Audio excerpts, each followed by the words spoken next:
Well, gosh, they were drawn almost 15 years ago as part of my husband's and my graduate level thesis and graduate level work. This was before we really launched our professional careers. And we ended up, interestingly enough, winning a CNU Charter Award for both of the projects. One was for a master plan for the Gowanus neighborhood in Brooklyn, New York, and the other one was for a master plan for Skaneateles, New York. And ultimately, it had a really positive impact on our professional careers at a very young age. The section drawing of the Gowanus project, that one was really large. It was drawn to cover almost 3 city blocks of our design. We printed it out and blew it up. At a larger scale, it ended up being almost 7 or 8 feet long.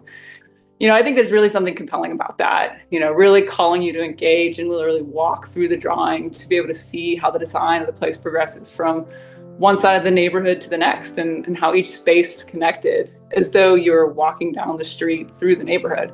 It's something that I think only these types of drawings can convey. These drawings that we initially did were very labor intensive. 15 years ago when we drew them, we drew them by hand and we watercolored them by hand and they were very large. Today, we still use hand drawings to produce a lot of the line work we do for presentation drawings. A lot of my work is working with communities in their pre-approved building programs. And one of those communities, South Bend, Indiana, for their program color, we decided to use a compilation of elevation drawings of all of our house types that were part of the program. This really showed the range and variety of elevation options that one could achieve with a very small amount of house plans.